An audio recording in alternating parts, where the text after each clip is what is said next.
Alright, so will the ZV-E10 II be a better value than the a6700?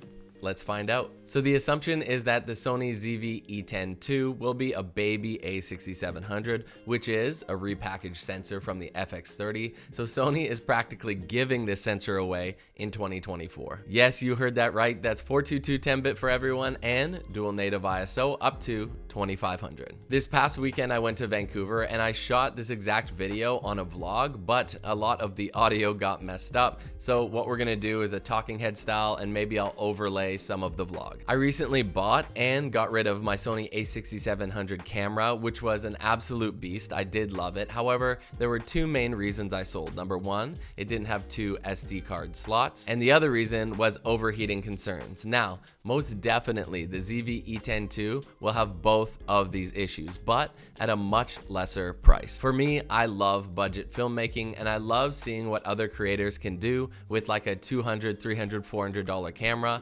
Oftentimes on my channel, you'll see me review $200 cameras. So the fact that Sony is putting this really nice sensor in a cheaper option, I'm super excited for, and I can't wait to see what the internet does with it. We don't know exactly, but this camera is slated to be about $800 to $900 US, which for me is a price point that I definitely pick it up and at least review it for the channel, but hopefully it's something that I would keep in my camera bag. What's really cool is even though the ZV-E10 II is an APS-C camera, I can use all of my full frame E-mount lenses on that. It's just gonna come at a 1.5 times crop, which is something I can deal with. And the other thing I'm hoping is that this camera won't overheat in 1080. So I just wanna say a big thank you to the community of people. We're coming up on 3,000 subscribers who have joined in the journey of this channel. I can't wait to see where it goes, and thank you to everyone for the recent love, especially on the short film that I just published, and I'll link that here because it's content like that that really gives me a whole lot of energy. So thank you so much in advance. Let's dive back in on the ZV-E10 II. All right, so what else do we know so far about this camera? Number one, that it's coming out in spring of 2024, so fingers crossed for June.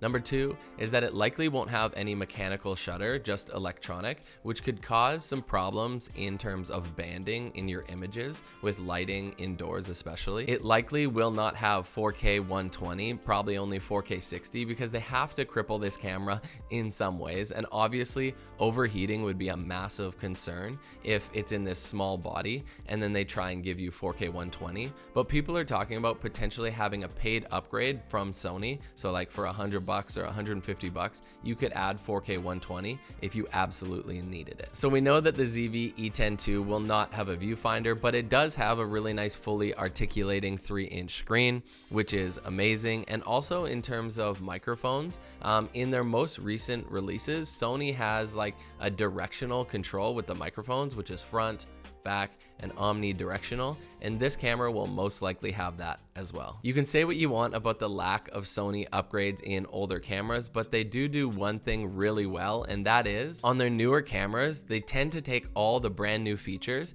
and put it in even their lower end cameras. So that's something that I'm looking forward to see in the ZV-E10 II. Before I forget, the new Sony cameras have done an incredible job of just plug and play live streaming, and I think this camera should be good for 4K 30 frames per second, and we just have to be mindful of that overheating and how that's going to fare, but I can't wait to do testing on that. So some of those newer features that I'm hoping to get on the Sony ZV-E10 II that Sony packs into even its cheaper cameras are, number one, it has like the cinematic borders, it has built-in LUTs, it has things like AI autofocus, and all these things do add value to cameras, and the fact that it's going to be released likely in something that is like this budget or this much of a value is pretty incredible. In terms of batteries for the Sony ZV-E10 II, my a7 IV and a7 III will likely share the same battery as it, which is super cool because like this battery is a beast. It lasts a really long time and there's never really been any issues with it. The last thing that I think Sony will do to kind of dial back the feature set is to do with stabilization.